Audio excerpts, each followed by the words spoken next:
Bismillahirrahmanirrahim. Assalamualaikum warahmatullahi wabarakatuh.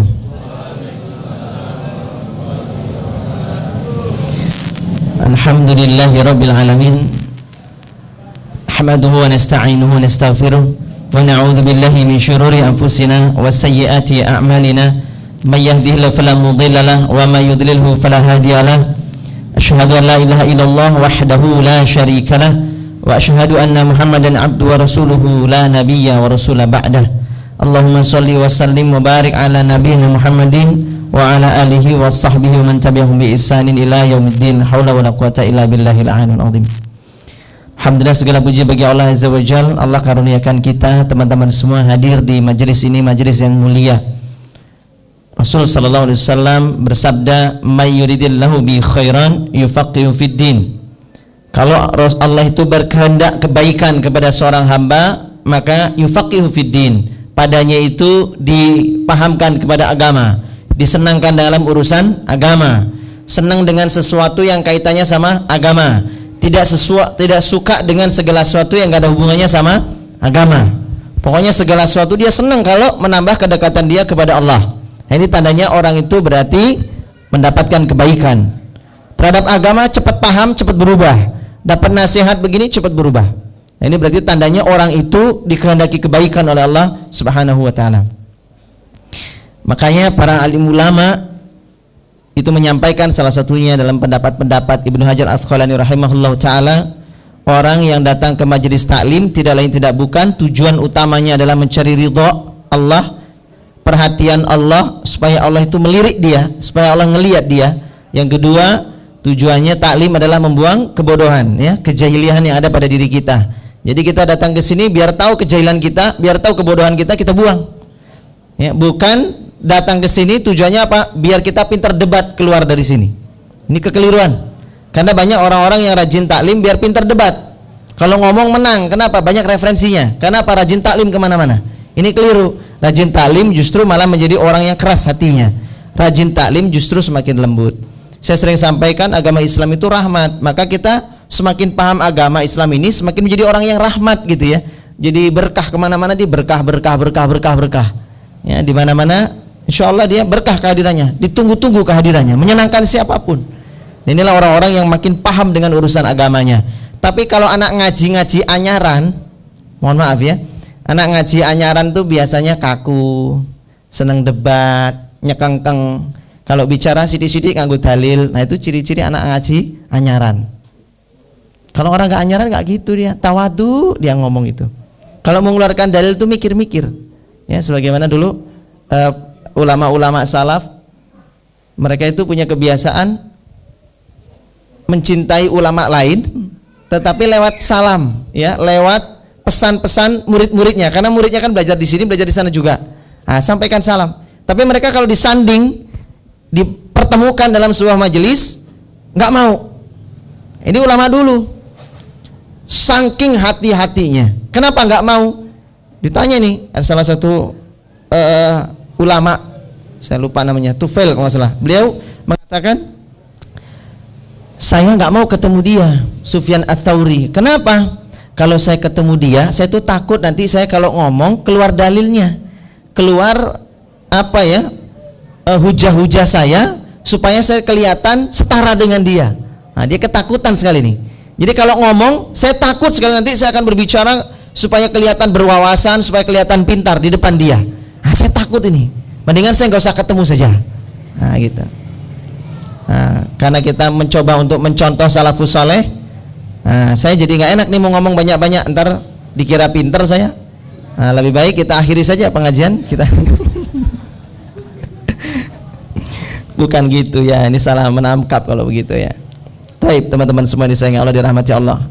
Jadi rajin taklim itu ya, biar kita kebodohannya itu terbuang. Jangan sampai ada, saya kemarin sampaikan, ada ibu-ibu itu yang rajin taklim, tanya ke istri saya, Mbak Dewi, ada nggak majelis taklim di Yogyakarta? Oh banyak Mbak, di sini. Kalau itu sudah Mbak Dewi, yang lain ada lagi nggak? Kata istri saya, itu sudah cukup Mbak. Sebagai seorang istri, ibu rumah tangga pun itu sudah cukup. Apa kata dia? Enggak Mbak Dewi, kurang, saya ingin ngaji lagi biar banyak ilmu wawasan saya. Ditanya sama istri saya, untuk apa? biar saya bisa debat suami saya, katanya. Masya Allah. Ini suaminya stres tuh pasti. Istrinya ini pulang pengajian, menjadi ustazah, ya kan? Tahu-tahu keluar dalil, ngomong dikit dikeluarkan buku catatannya itu. Stres lah suaminya. Pasti itulah. Inilah terjadinya laki-laki yang pingin poligami belum waktunya itu yang begini nih, ya kan?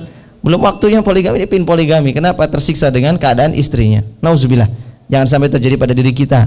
Rajin taklim untuk melembutkan hati, bukan untuk makin keras kita hati kita. Baik teman-teman semua yang dirahmati Allah, disayangi Allah Subhanahu wa taala, bersyukur makanya kita ya kepada Allah dilembutkan dan dimudahkan datang ke majelis taklim. Datang ke majelis taklim juga menggugurkan dan mengampuni dosa-dosa kita. Mohon maaf kan kita nggak tahu ya, di sini ada yang punya kelam masa lalunya.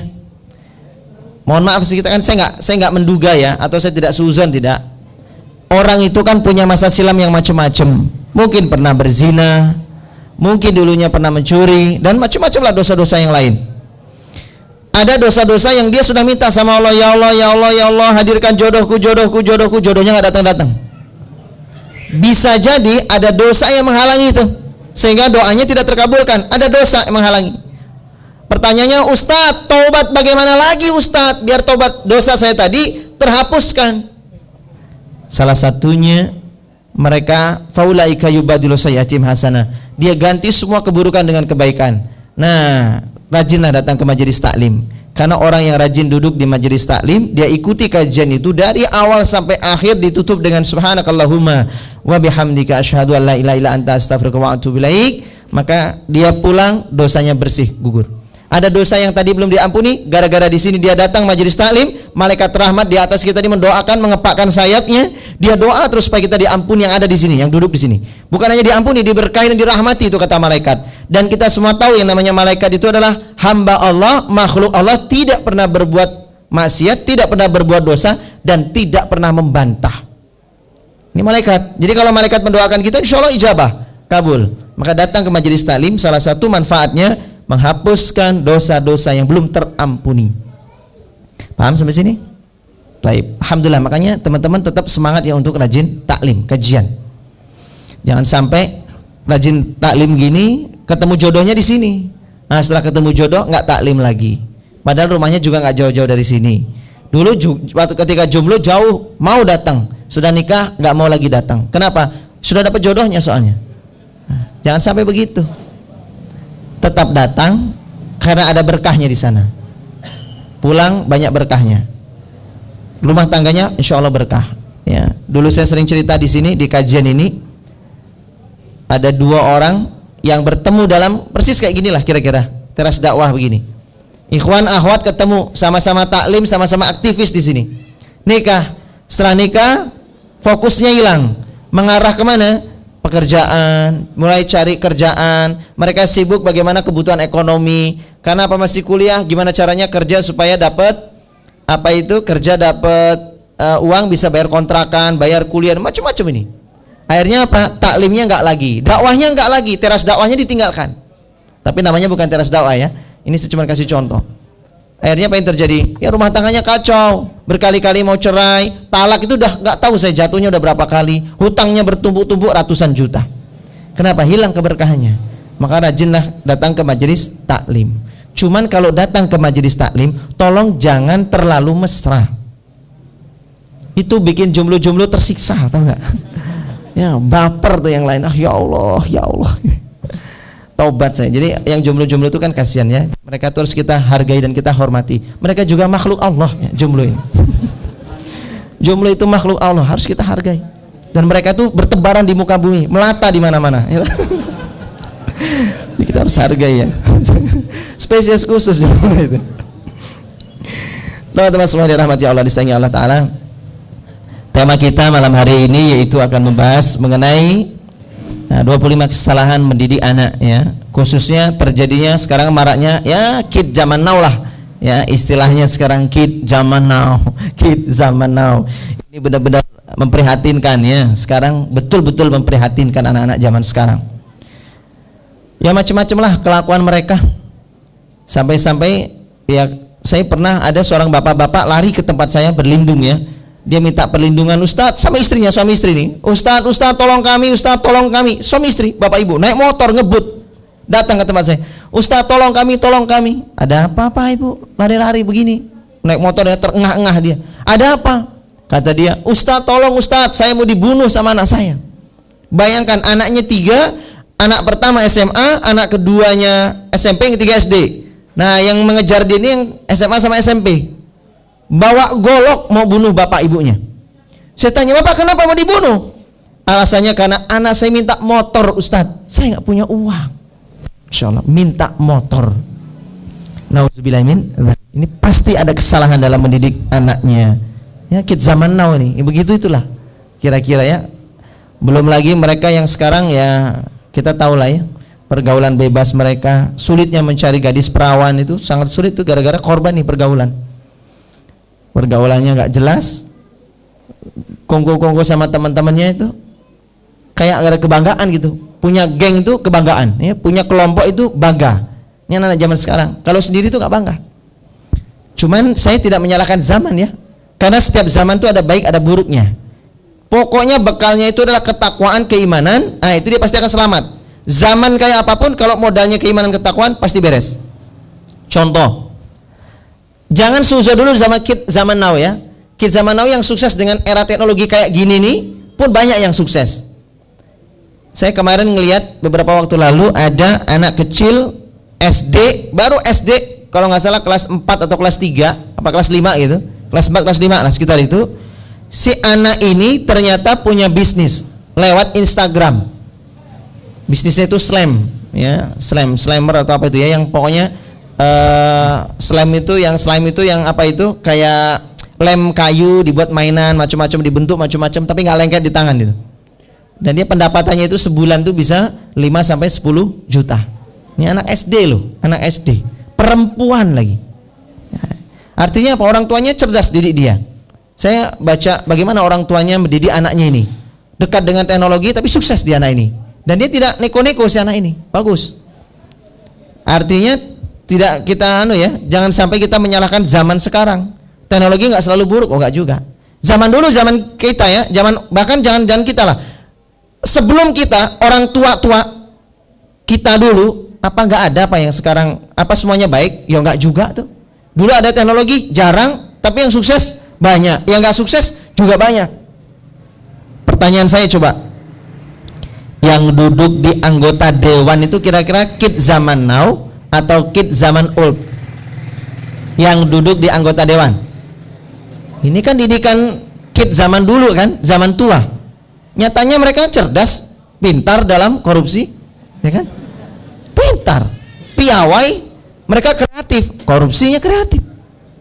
Oh, artinya apa? Permasalahannya bukan pada zamannya, bukan pada teknologinya, atau bukan pada situnya, tapi pada keimanan ketakwaannya, apakah dibekali atau tidak kepada anak.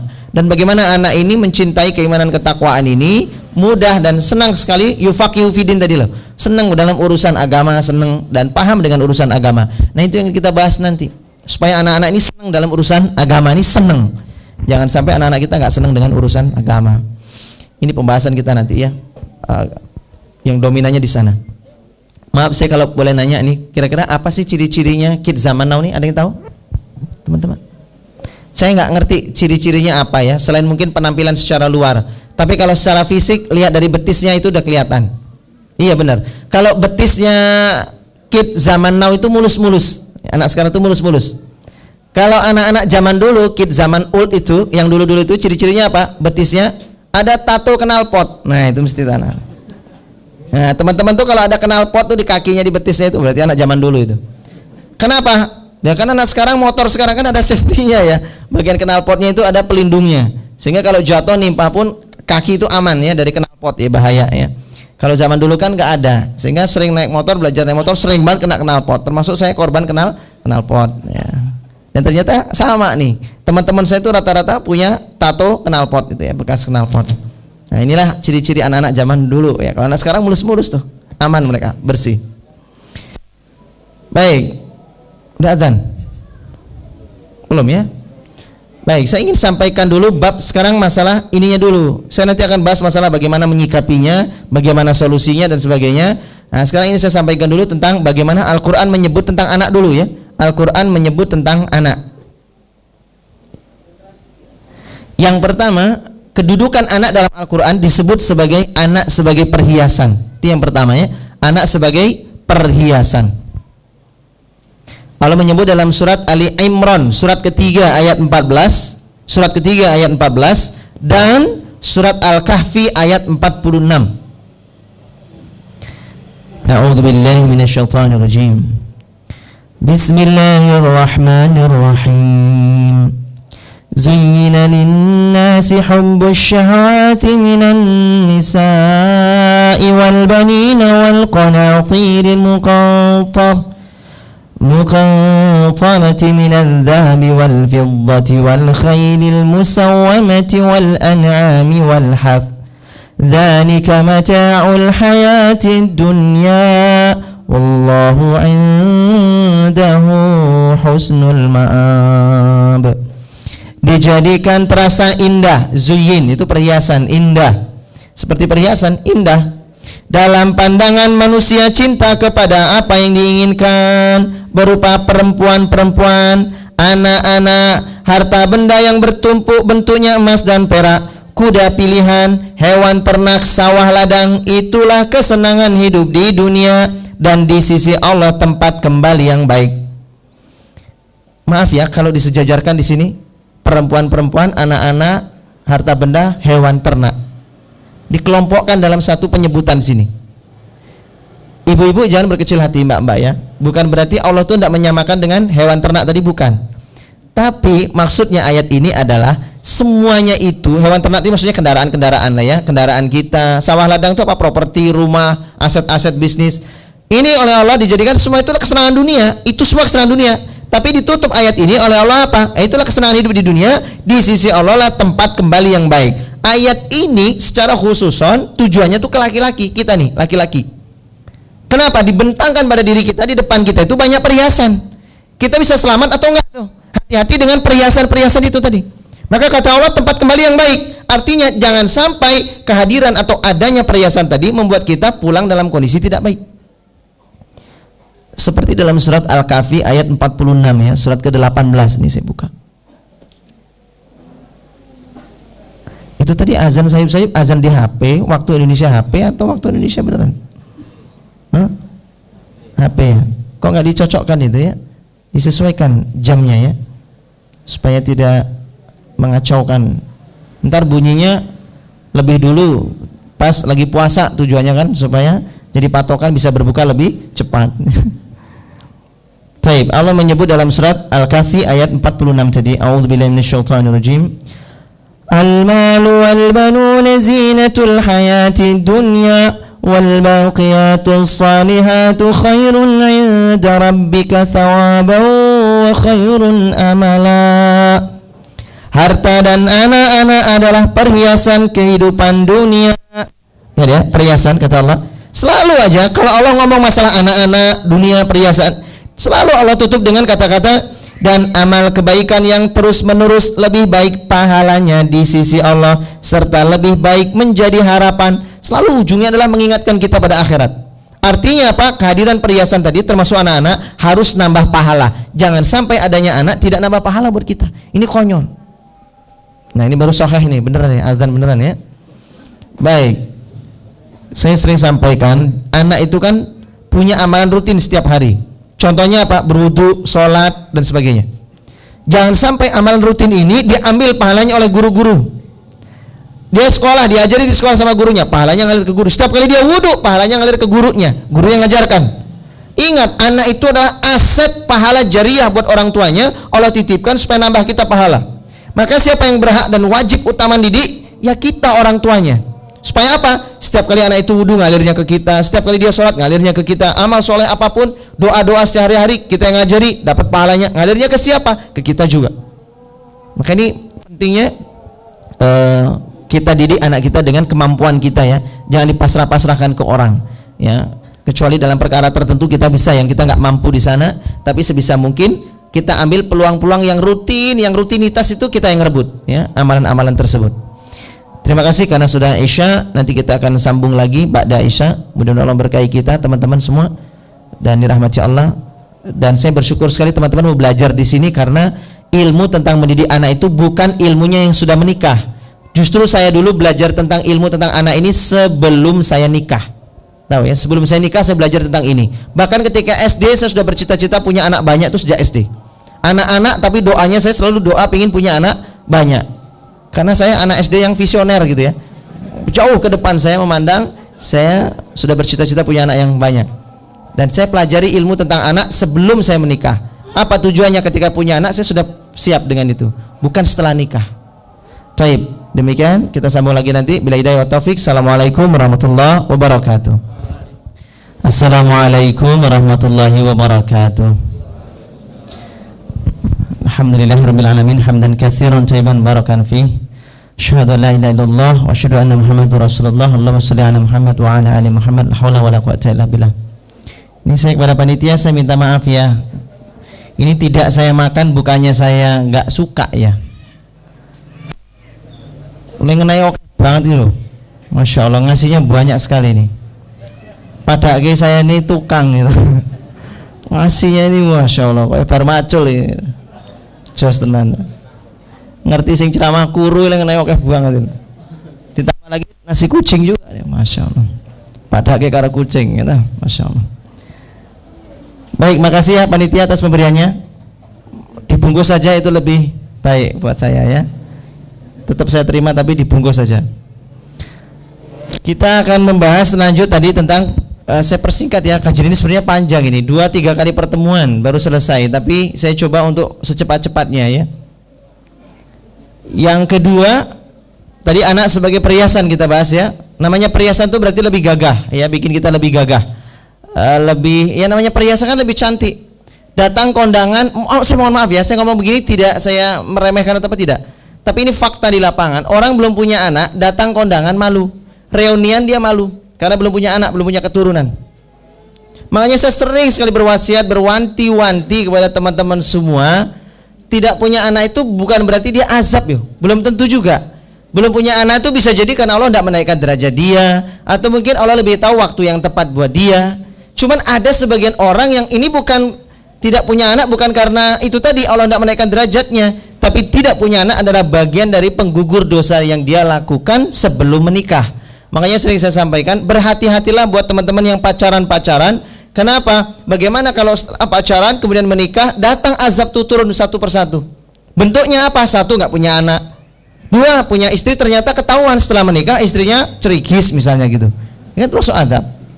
Tiga, mertuanya horor misalnya. Ini kan azab turun satu persatu. Rezekinya sempit, cari pekerjaan susah, kerjaan kuliah akhirnya nggak selesai juga, macam-macam itu musibah. Nah makanya jangan bermaksiat sebelum menikah. Oh gitu Ustaz. Iya. Jadi jangan maksiat sebelum nikah. Iya. Setelah menikah boleh Pak Ustaz. Ya mau sebelum nikah atau setelah nikah jangan berbuat maksiat. Nah, inilah anak dia jadi perhiasan. Artinya apa? Kita tuh lebih pede gitu ya, lebih gagah dengan punya anak keturunan.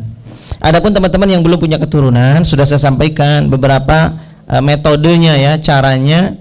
Kita minta sama Allah, kita berdoa sama Allah. Salah satunya kita doa sebagaimana dalam surat Ali Imran ayat 38. Rabbi habli min ladunka dzurriyyatan thayyibah innaka sami'ud du'a. Itu dibaca setiap kali mau tidur, bangun tidur, mau tidur, bangun tidur, sambil minum air zam-zam, dicampur sari kurma, dicampur serbuk kurma hijau, dicampur lagi sari kurma, madu propolis. Tiga ya, serbuk kurma hijau, serbuk, kemudian sari kurma, kemudian yang ketiga madu propolis. Madu ya, madu minuman loh ya, bukan madu yang lain ya. Madu minuman. Nah ini dicampur, diaduk, minum, insyaallah.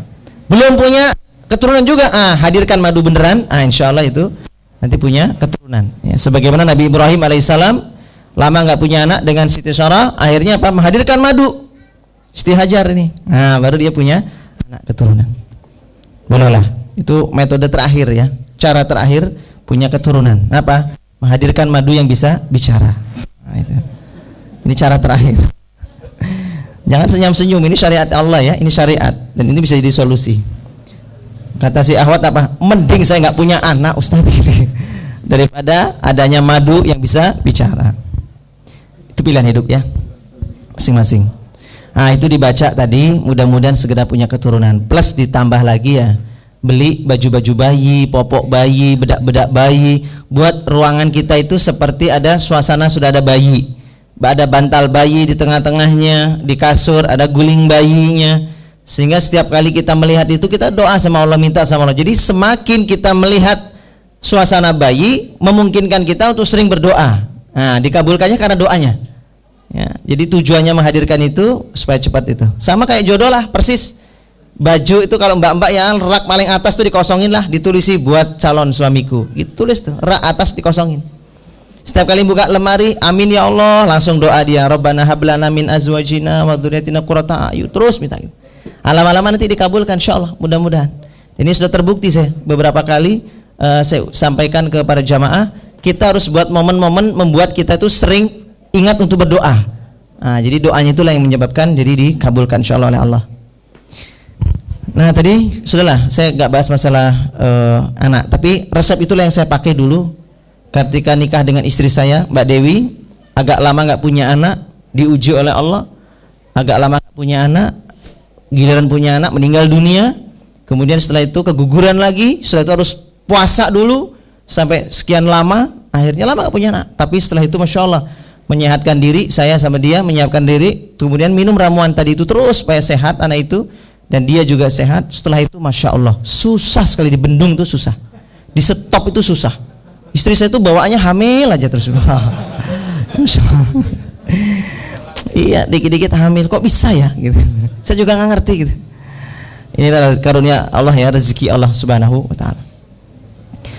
Itu yang pertama tadi kita bahas, anak sebagai perhiasan. Nah, sekarang kita bahas lagi yang kedua, anak sebagai cobaan. Ya, sebagai cobaan. Allah menyebut dalam surat Al-Anfal, surat keberapa itu? Ke-8 ya, surat Al-Anfal ayat 28. Anfal itu surat ke-8 ayat 28. A'udzubillahi minasyaitonirrajim. Wa'lamu annama amwalukum wa auladukum fitnatun wa annallaha 'indahu ajrun 'azim. Dan ketahuilah bahwa hartamu dan anak-anakmu hanyalah cobaan, dan sesungguhnya di sisi Allah pahala yang besar. Tadi ingat ya, yang pertama surat Ali Imran ayat 14, Al-Kahfi ayat 46. Terus ditambah lagi ini, sama, bicara anak pasti Allah tutup dengan mengingatkan kita dengan akhirat, pasti nggak mungkin tidak. Termasuk ini ayat ini, dia itu jadi cobaan, anak itu fitnah. Dalam bahasa ini yang sering dulu saya sampaikan juga ya, fitnah dalam bahasa Arab diterjemahkannya ke Indonesianya artinya cobaan, bukan menyiarkan berita bohong. Contoh berita bohong misalkan ya, siarkan ya, tahu nggak apa? Ustadz Awan poligami, nikah lagi, langsung 2 lagi, nambah lagi. Nah ini namanya fitnah. Kok yang sana yang ketawa sih? Reseh aman sih. Mending diaminin gitu ya, daripada gitu-gitu. Nah ini namanya berita dusta ini. Ini namanya apa? Dalam Islam namanya namimah. Berita bohong tentang seseorang disebarkan kemana-mana, namanya namimah, bukan fitnah. Fitnah itu ya cobaan, ujian dari Allah Subhanahu Wa Taala, itu namanya fitnah. Perkara segala sesuatu yang menguji seseorang, entah itu uji bentuknya keimanan atau kedekatan atau kesetiaan, loyalitas, itu namanya fitnah. Paham ini sampai sini ya? Jadi bukan fitnah itu fitnah lebih kejam daripada membunuh. Fitnah asyaddu minal qatl. Fitnah itu lebih kejam daripada membunuh. Ini bukan berarti fitnah yang dimaksudkan ayat ini bukan fitnah menyebarkan berita bohong tentang seorang. Paham ini? Jadi pengertian fitnah itu yang sering keliru di Indonesia. Nah, jadi fitnah ini adalah ujian cobaan. Anak-anak itu tadi ada yang bisa menjadi ujian, fitnah, cobaan. Contoh misalnya diuji nih, dulu pingin punya anak, setelah dikasih anak jauh nggak sama aku, kata Allah. Diuji, pas azan anaknya rewel. Ngurusin anak nggak dia? Oh bener, ketika azan anak rewel, diuji sama Allah, rewel. Orang tuanya sibuk ngurusin anaknya terus sampai dia lalai dengan sholatnya, tertinggal dengan sholatnya, berarti anak itu telah menjadi fitnah, telah jadi ujian buat dia. Di sini dia harus cerdas nih, tahu kalau pas lagi begini mohon minta sama Allah perlindungan dari syaitan. Ini anak nangis pasti karena syaitan. Nyatanya apa? Anak ini diam setelah selesai sholat. Nah, berarti kan memang ini syaitan ini. Hati-hati. Ini baru anak loh, belum ibunya rewel juga. Wah ini repot kalau ibunya rewel. Anak rewel, ibunya rewel, dulu saya rewel. Wah ini kacau ini. Ini berarti banyak setan di rumah. Nah, ini harus kita berlindung pada Allah. Taib itu tadi jadi fitnah. Sama juga disebut Allah dalam surat At-Taghabun surat ke-64 ayat 15. Sama tuh. At-Taghabun ayat 15. A'udzubillahi minasyaitonirrajim. Innama amwalukum wa auladukum fitnah wallahu 'indahu ajrun 'azim. Sesungguhnya hartamu dan anak-anakmu hanyalah cobaan bagimu, dan di sisi Allah pahala yang besar. Selalu begitu Allah kan? Ayat ini sama, yang keempat kita ketemu sama. Allah ingatkan kita dengan pahala yang besar akhirat. Artinya apa? Percuma punya anak kalau tidak bisa menghasilkan pahala buat kita orang tuanya. Maka kita punya anak harus gimana caranya anak ini menghasilkan pahala buat kita. Nah, yang sekarang yang posisi ketiga, Al-Quran menyebut anak sebagai adun, musuh bagi orang tuanya. Nauzubillahi min dzalik. Ini kita berlindung pada Allah ya. Anak menjadi musuh. At-Taghabun sama, naik atas ayat sebelumnya, ayat 14. Surat ke-64 ayat 14. A'udzubillahi minasyaitonirrajim. Ya ayyuhalladzina amanu inna min azwajikum wa auladikum aduwwan lakum fahdharuhum wa in ta'fu wa tasfahu wa taghfiru fa innallaha ghafurur rahim.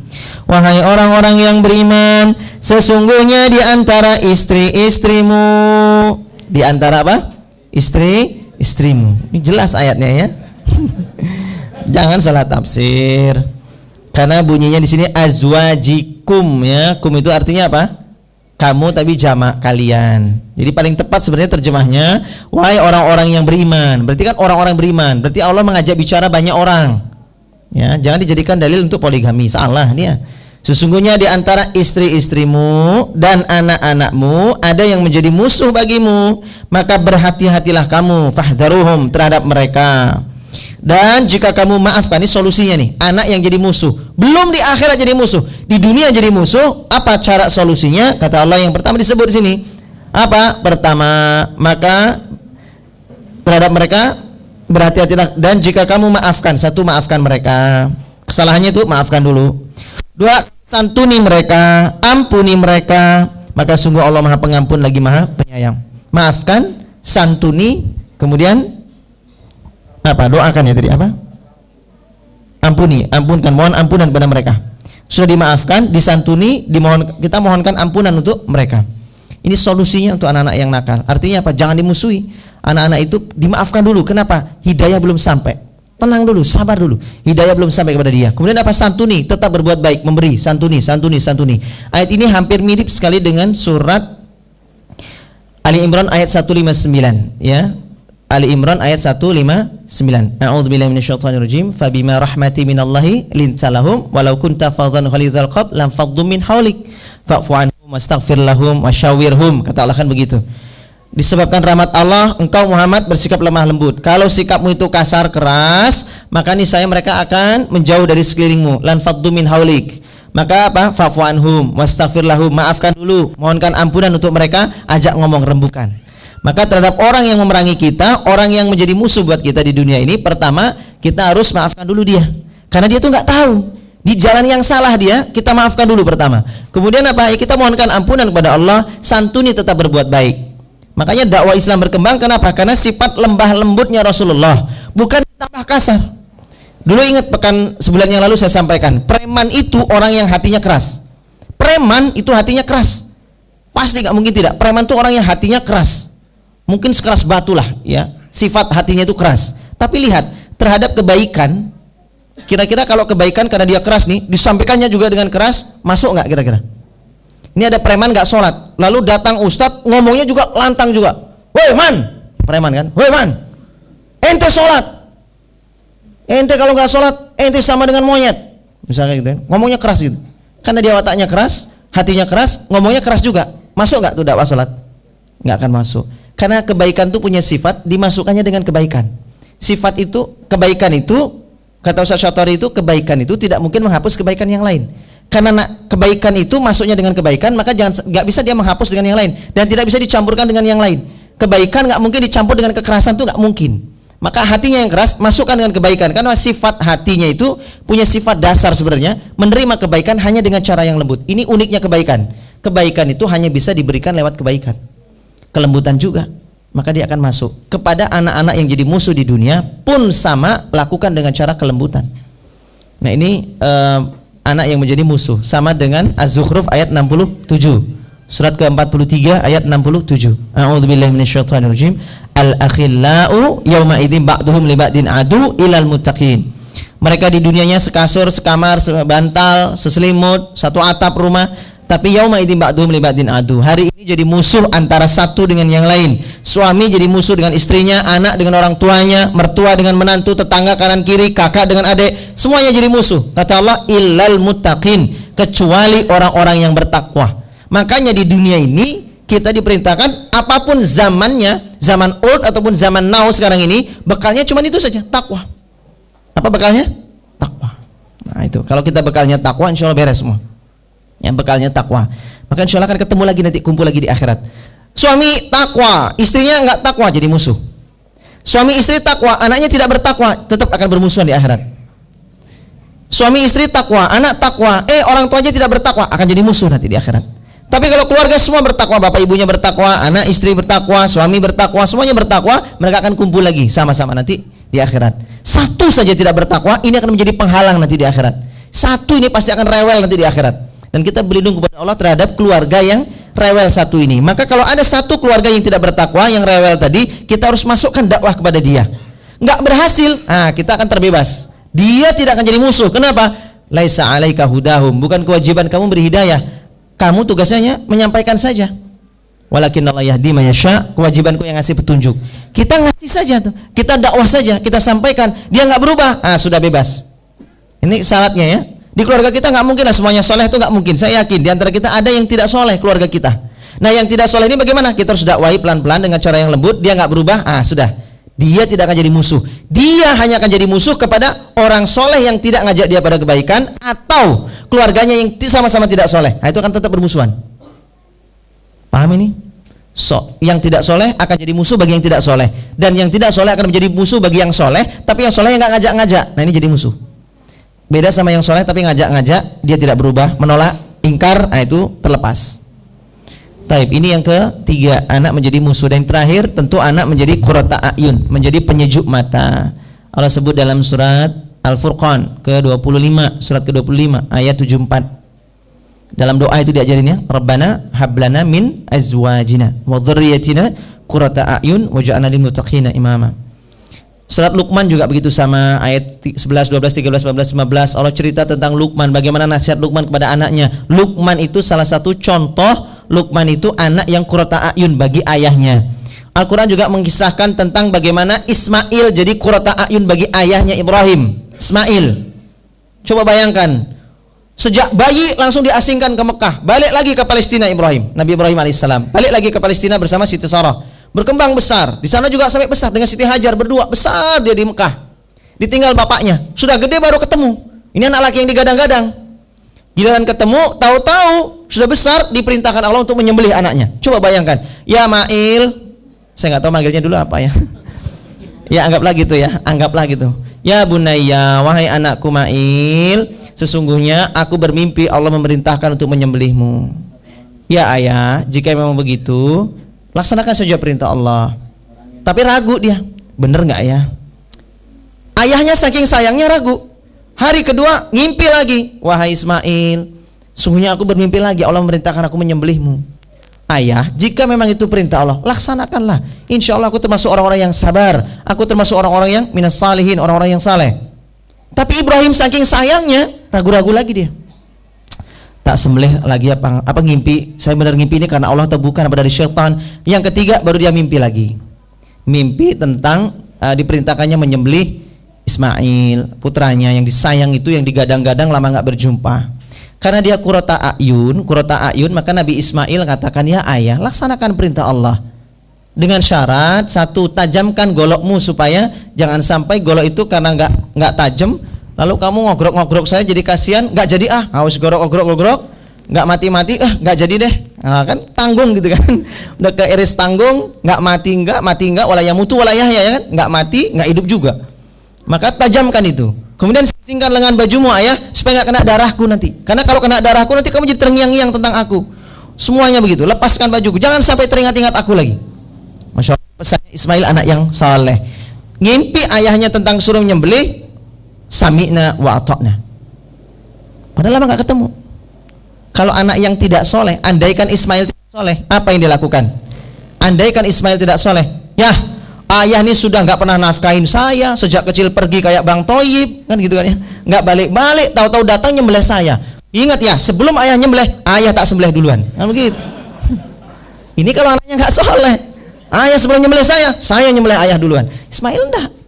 Tapi memang hati-hati dengan sesumbar ya. Nabi Ibrahim kan sesumbar ceritanya. Dulu lama nggak punya anak, lama nggak punya keturunan, dan dia dikenal sebagai hamba yang begitu dekat cinta kepada Allah. Maka Nabi Ibrahim ini sesumbar. Ketika dia belum punya anak, dia sesumbar. Duhai, saya ini pokoknya hidup inna sholati wa nusuki wa mahyaya itu ya. Semuanya untuk untuk Allah Subhanahu wa taala, kata Nabi Ibrahim. Saya pokoknya nurut patuh sama Allah. Apalagi telah ditolong dari Raja Namrud ya, ketika dia dibakar dan sebagainya. Kemudian dia merasa cinta sekali kepada Allah sampai dia sesumbar. Pokoknya apa-apanya untuk Allah, karena Allah semuanya pokoknya kepada Allah. Apapun Allah perintahkan saya nurut. Nah dia waktu itu belum punya anak. Nah sesumbar, maksudnya nantang Allah. Andaikan Allah pun suatu saat, saya kan nggak punya anak, andaikan Allah nadirkan saya punya anak, disuruh sembelih, tak sembelih betul anak saya. Nah, diuji oleh Allah, dikasih anak betulan. Kemudian diuji oleh Allah untuk menyembelih anaknya, diuji dia. Nah teman-teman, kalau ada yang nikah lama nggak punya anak, bisa dipraktekkan.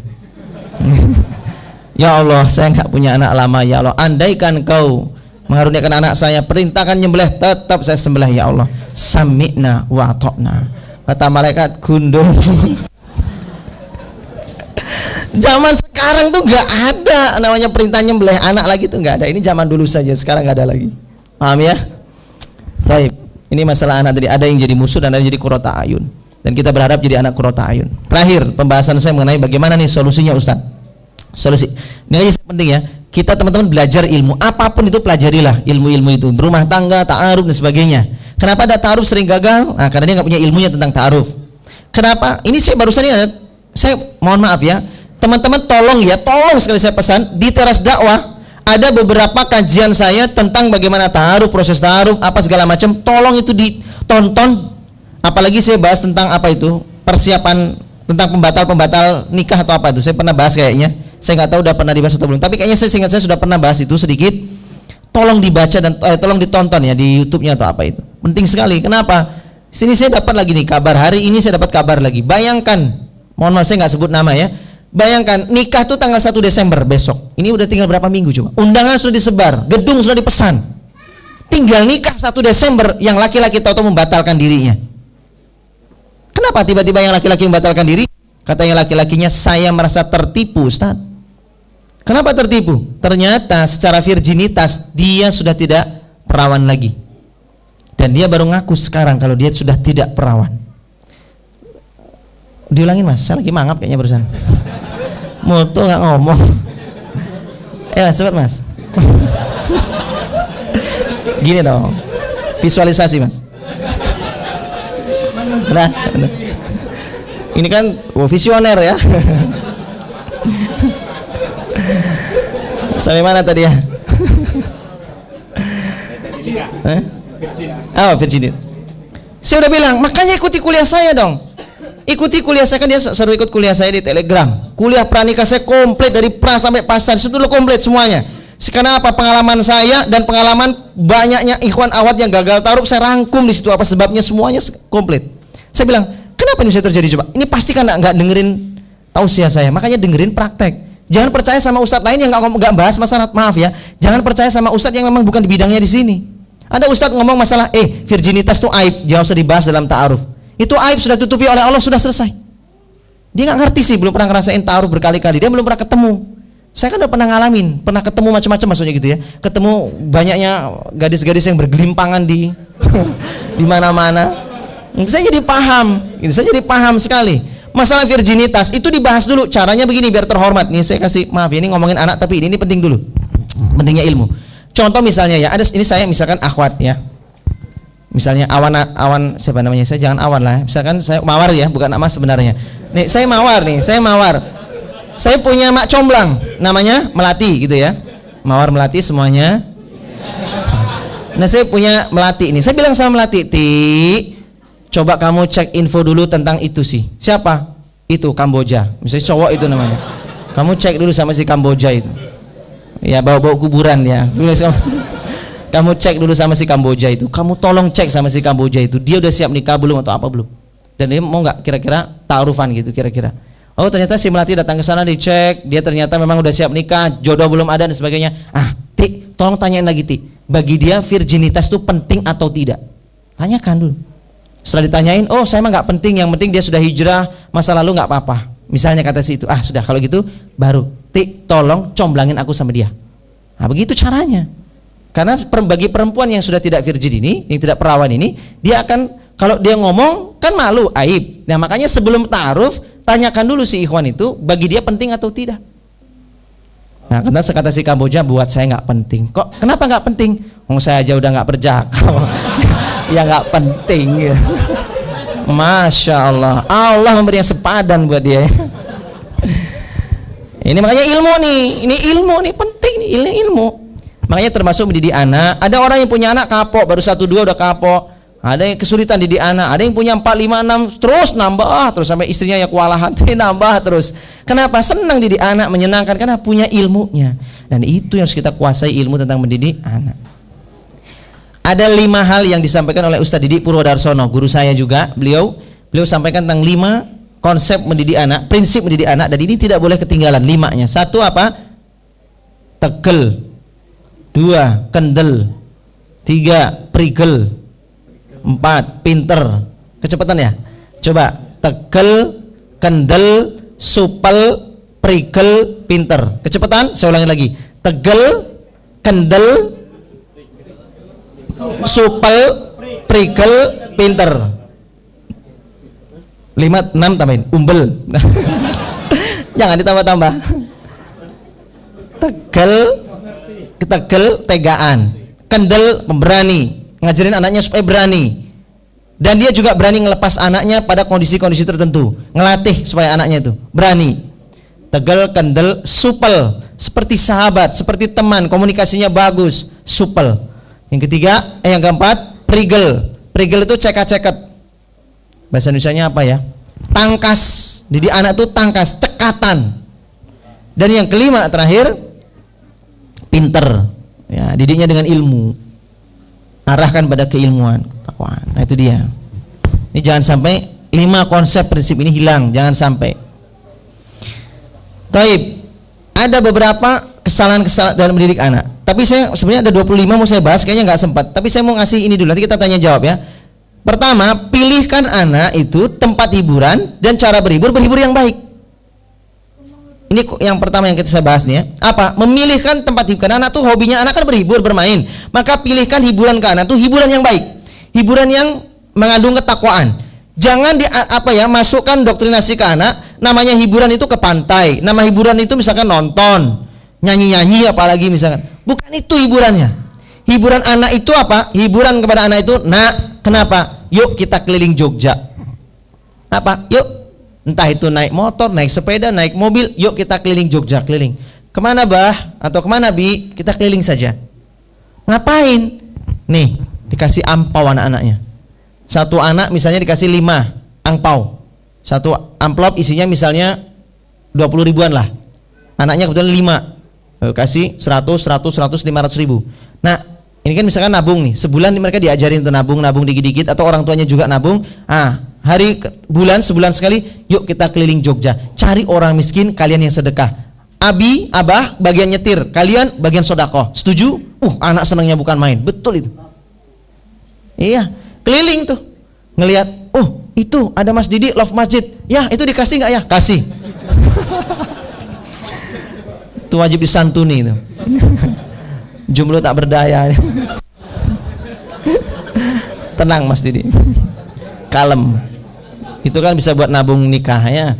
Terus keliling lagi tuh, keliling. Ya nak, kenapa? Tuh ada orang cacat, kasih ke sana. Nah gitu loh. Ini hiburan anak tuh begitu, tanamkannya begitu. Apalagi hiburan. Nah, kenapa? Yuk kita ke toko buku. Kenapa? Kita lihat kitab-kitab keren-keren. Gitu. Terus kalau YouTube, jangan kebanyakan nonton yang macem-macem ya. Nontonnya anak diajak nonton stand up komedi. Anaknya nanti ya lucu terus memang ya. Anaknya lucu, tapi kan nggak beriman gitu ya, nggak bertakwa. Karena stand up komedi itu ngajarin bohong, tahu nggak sih? Iya kan? Mereka kan pasti kalau cerita pasti bohong semua. Cerita tentang bapaknya, tentang gue kemarin, padahal nggak ada kejadian apa-apa, ngomong aja gue kemarin tuh pas jalan begini, bohong padahal dusta. Ya nggak boleh kita berhibur dengan hiburan-hiburan dusta. Nah yang ditonton apa? Nah kenapa kalau buka YouTube wajib yang kita cari tausiah? Siapa? Nih ada Ustadz Awan Hidayat, Adi Hidayat dan yang lain. Wah misalnya kayak gitu ya. Ada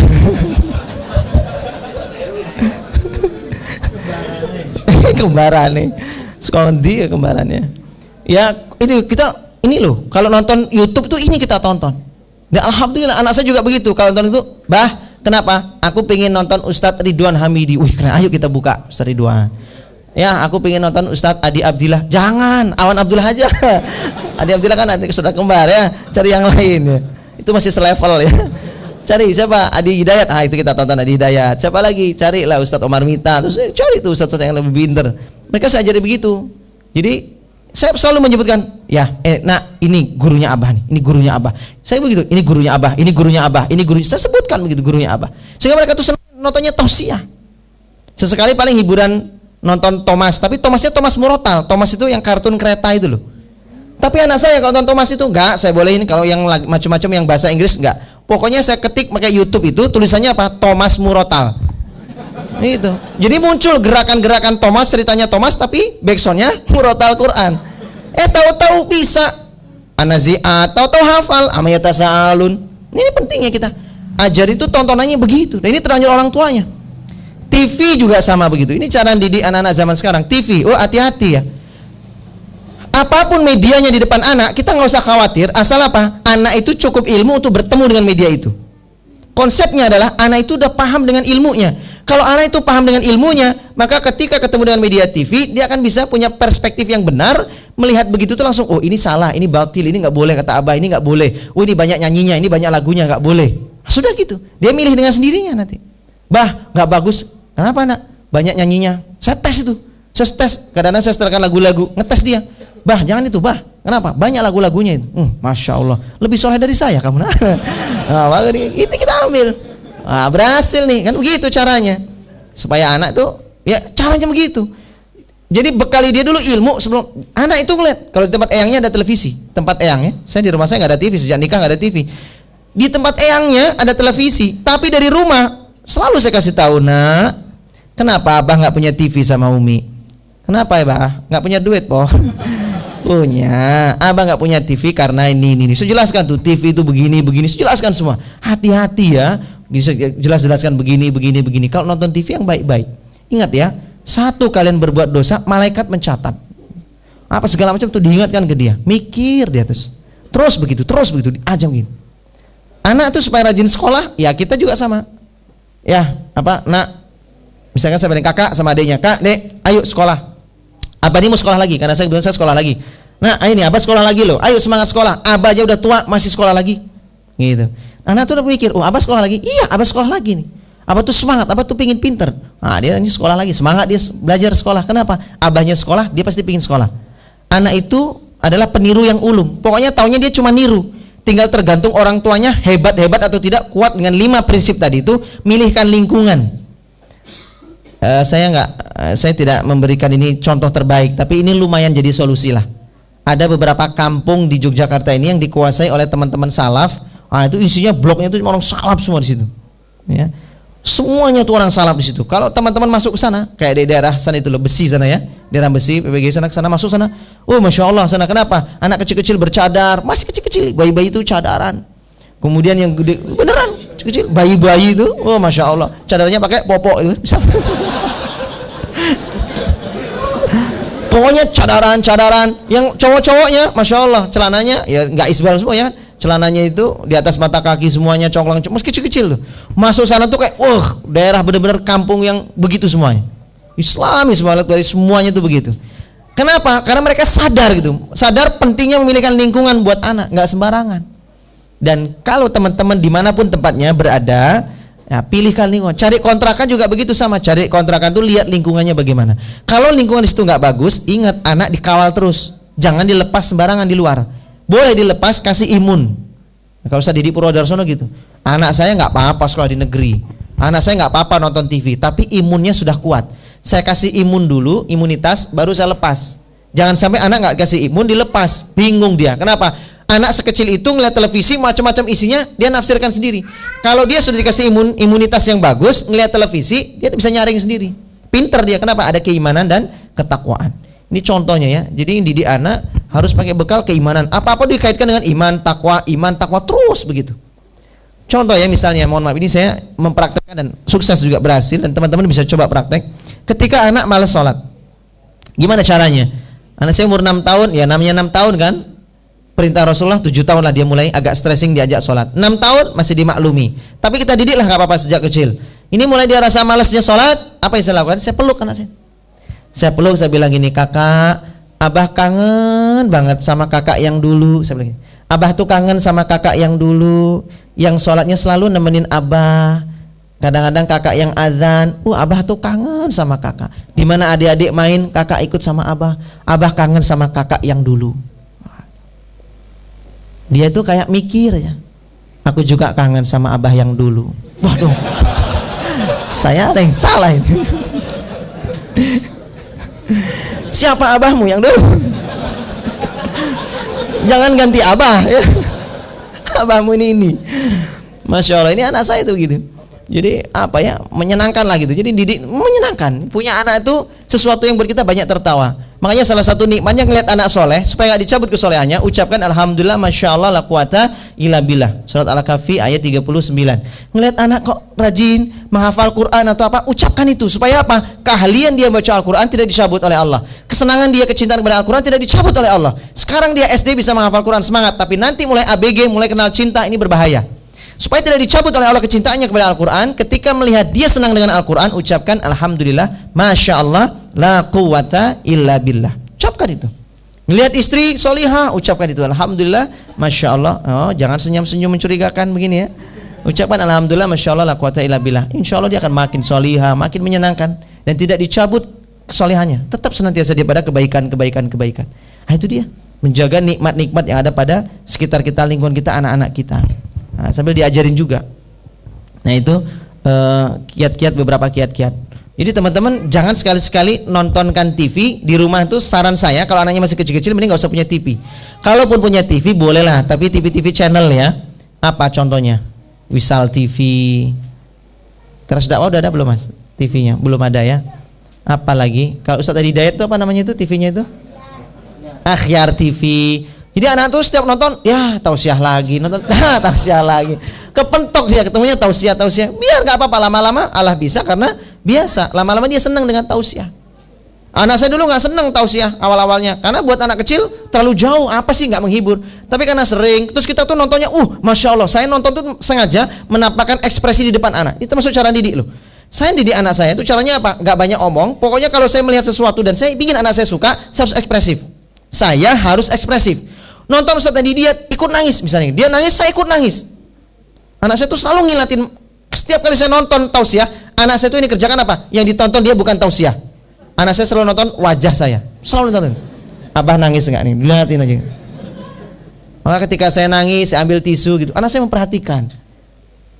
Dia perhatikan, ini video ini yang mana sih yang bikin abah nangis? Misalkan bab masalah apalah gitu ya. Nah itu bikin saya, misalkan temanya tentang janda-janda, kan bikin nangis ya. Nah.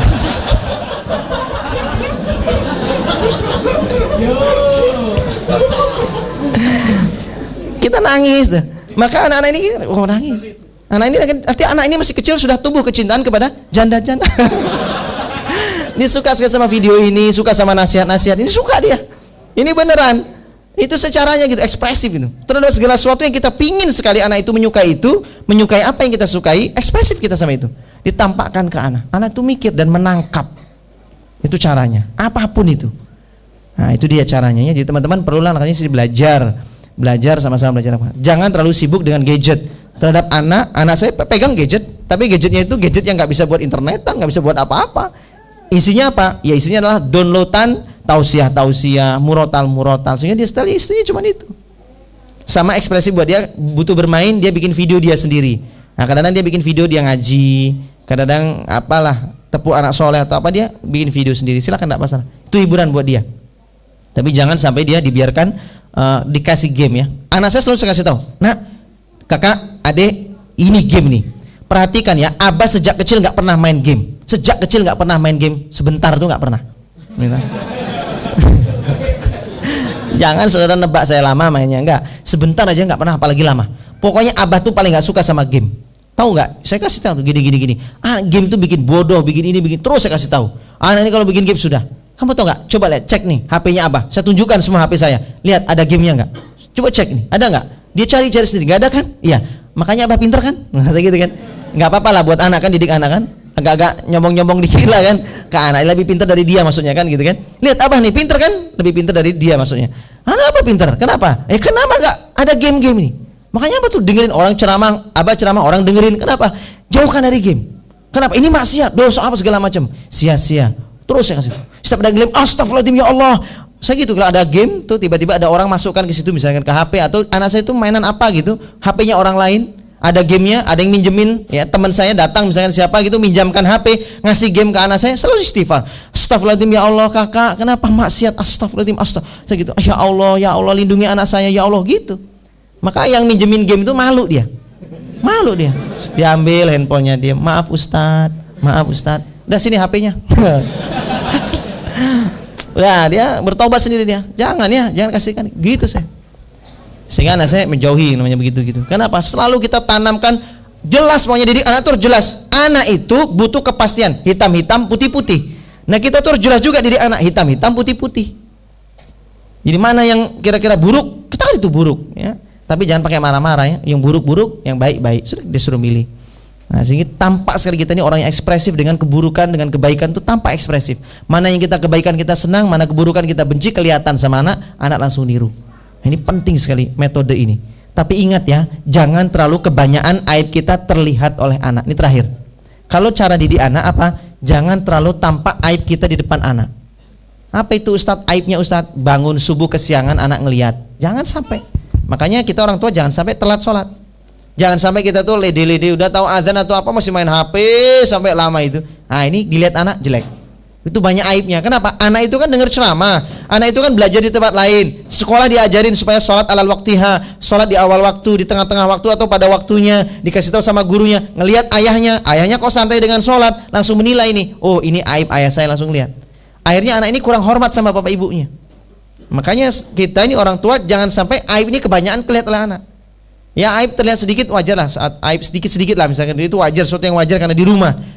Ya, tapi jangan sampai terlalu kebanyakan aib terlihat. Kenapa? Anak menjadi hilang rasa hormatnya kepada orang tuanya. Contohnya apa? Berantem, bapak ibu. Makanya jangan sering berantem, jangan suka ribut. Gitu. Saya pun gitu sama istri saya. Sering saya peluk. Coba lihat tuh. Kalian kok ribut sih? Kakak sama adik kok ribut berantem? Coba lihat nih, abah sama umi, lihat nih. Akur kan? Iya. Ini baru satu umi aja akur. Masya Allah. Anak saya itu sampai sekarang visionernya tinggi. Selalu tanya anak saya itu, nak, pengen punya umi berapa? 4 bah. Masya Allah. Visioner anak saya itu, Masya Allah. Bapaknya visioner, anaknya juga visioner. Demikian yang bisa saya sampaikan. Ya mudah-mudahan bermanfaat. Silakan yang mau ngobrol-ngobrol sering-sering. Tertulis boleh ya. Yang mau bertanya, Ikhwan, mic-nya mau nanti. Mic ini aja. Ini boleh. Satunya. Kang Tama, satunya tadi mic-nya mana? Ampli. Atau pakai dia aja.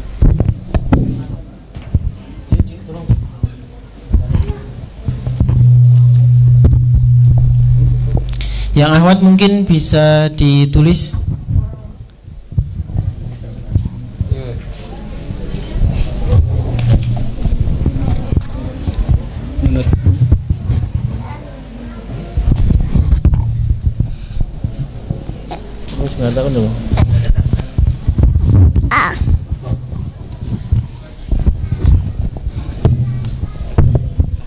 Assalamualaikum warahmatullahi wabarakatuh. Perkenalkan perkenalkan, saya Chandra dari Palembang, sekarang tinggal di Batangtoruan. Ini saya tanyakan Ustadz, tadi Ustadz mengatakan bahwasanya ilmu yang diajarkan oleh guru itu pahala akan mengalir kepada guru. Dan tadi Ustadz juga mengatakan kita harus pandai-pandai mencari waktu untuk mengajarkan ilmu-ilmu agama kepada anak kita.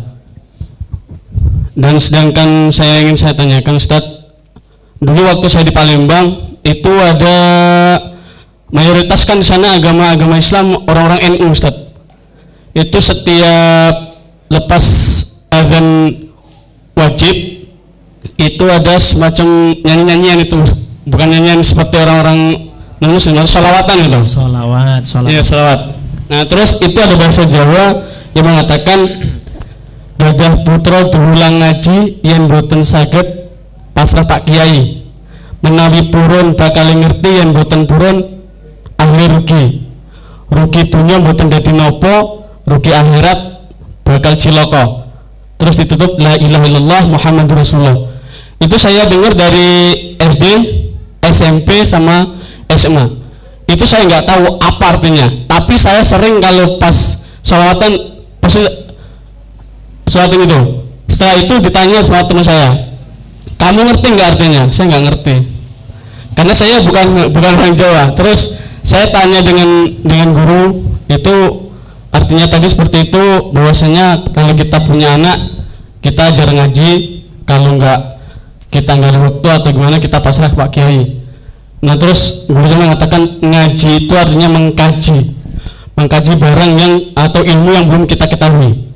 Nah, yang saya tanyakan Ustadz, apakah memang benar mutlak itu andai kata kita anak itu dididik oleh guru, terus pahala itu akan mengalir kepada pendidiknya, sedangkan orang tua nggak mendapatkan apa-apa, alias kita ya ibarat kata kita ngamplah nggak dapat apa-apa itu. Sedangkan pernah saya mendengar lebih mulia mana antara guru dan orang tua. Ada yang mengatakan waktu itu guru dia mendidikmu dengan ilmu, tapi orang tua mendidikmu dengan seperti akhlak lah, seperti itu. Itu dia saya tanyakan Ustadz, apakah benar ilmu atau pahala itu mutlak kepada yang memberi ilmu tersebut? Saya akhirnya assalamualaikum warahmatullahi wabarakatuh. Waalaikumsalam warahmatullahi wabarakatuh. Tadi saya sampaikan bahwa kita didik anak kita sebisa mungkin, semaksimal mungkin kitalah pendidik utamanya. Pada perkara-perkara yang kita tidak mampu, maka disitulah kita minta bantuan orang lain, ya. Tadi saya sampaikan begitu. Contoh misalnya orang tuanya nggak bisa tahsinul Quran, nggak bisa bagus dia tahsin Qurannya, ya anaknya diajarkan supaya dia sama guru yang bisa tahsin Quran. Nah itu boleh Ustadz. Pertanyaannya apakah pahalanya nggak ngalir ke orang tuanya? Orang tua yang menjadikan jalan ngalir. Tapi kalau anak yang belajar sendiri, mencari sendiri, bagaimana dia akan mengalir ke orang tuanya? Ya, bagaimana dia akan mengalir ke orang tuanya? Anaknya belajar sendiri, maka pahalanya bisa jadi mengalir pada dia. Kecuali anak yang belajar ini, dia mencari tahu, belajar sendiri dengan kebaikan-kebaikan, dia cari sendiri ilmu ini, kemudian dia minta sama Allah apa? Mendapatkan pahalanya, kebaikannya, ya Allah berkahi orang tua saya, dan dia tidak pernah meninggalkan auladun soleh, doanya, ya, sebagai anak yang soleh kepada orang tuanya, maka doanya, makanya disebut dalam hadis itu auladun soleh itu anak yang soleh adalah doanya ke orang tuanya, maka akan terus mengalir doanya ini. Yang menjadi pahala jariah ini adalah Pak, doanya anak soleh, karena anak soleh ini akan mendoakan orang tuanya. Kalau dia tidak soleh, nggak mendoakan orang tuanya, bagaimana akan mengalir? Maka jangan cuma dipasrah-pasrahkan, nggak ada pahalanya Ustadz. Ya ada, apa? Menjadi jalan kebaikan anaknya belajar, dia dapat pahalanya di situ. Dapat pahalanya, memberi nafkahnya dan sebagainya, ada pahalanya. Tapi jangan sampai kita tidak mendapatkan pahala plus keutamaannya. Keutamaannya apa ya? Kalau orang yang ngajar langsung tentu tidak boleh keutamaan. Ya, beda dengan orang yang ngajar langsung dengan yang tidak ngajar. Sama kayak gini kan, hadis man dalla 'alal khair falahu mithlu ajruhu fa'ilihi. Kalau kamu menjadi jalan, ya, menunjukkan kebaikan kepada seorang, maka kalau orang itu melakukan kebaikan yang kamu tunjuki tadi melakukan kebaikan, kamu mendapatkan pahala yang sama dengan dia. Tapi keutamaannya beda. Pahala sama, orang tua mungkin dapat pahala, tapi keutamaannya beda. Keutamaan apa? Keutamaan orang yang ngajar langsung dengan yang tidak, cuma nunjukkan doang. Paham ini? Ya, maksud saya begitu.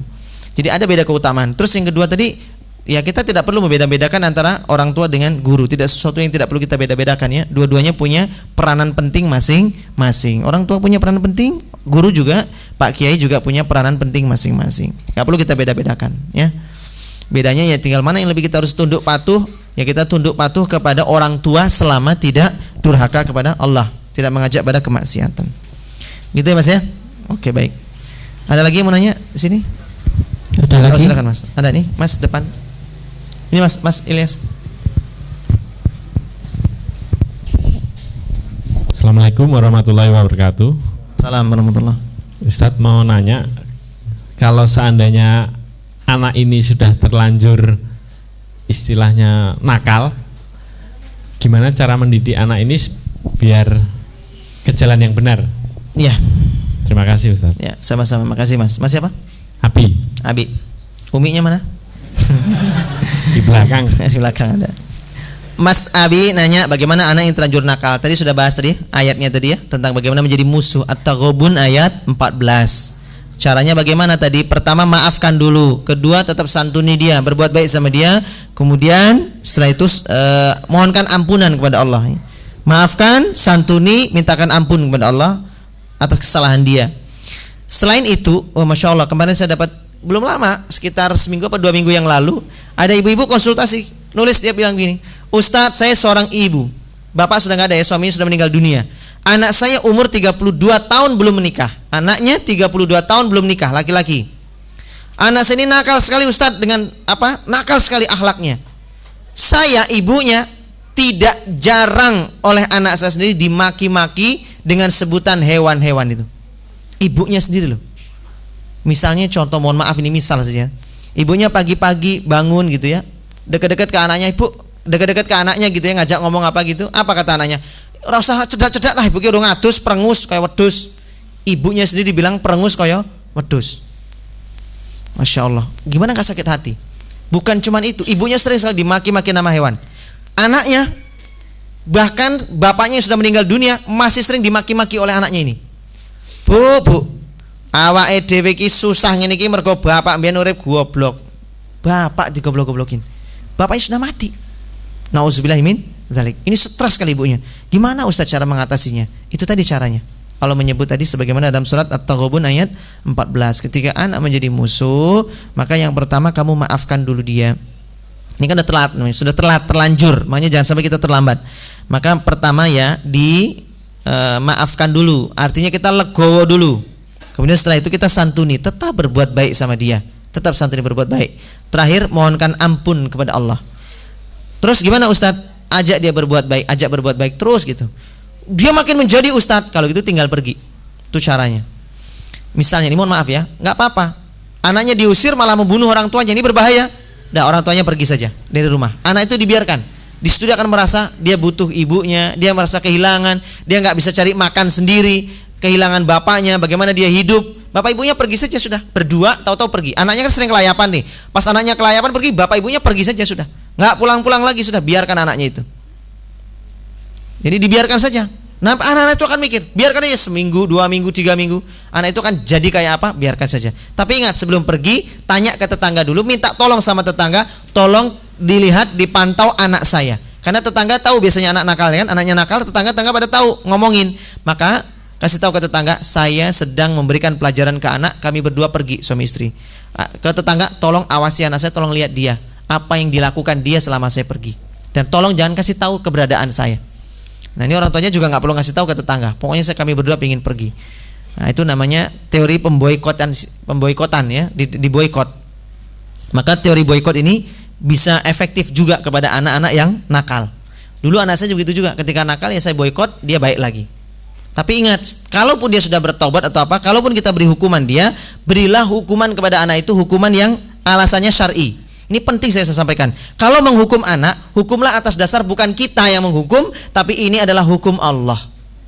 Contoh misalnya anak nggak sholat, anak udah nggak sholat, umur 10 tahun, apa yang kita lakukan? Pukul. Sunnah Nabi suruh pukul, ya pukul.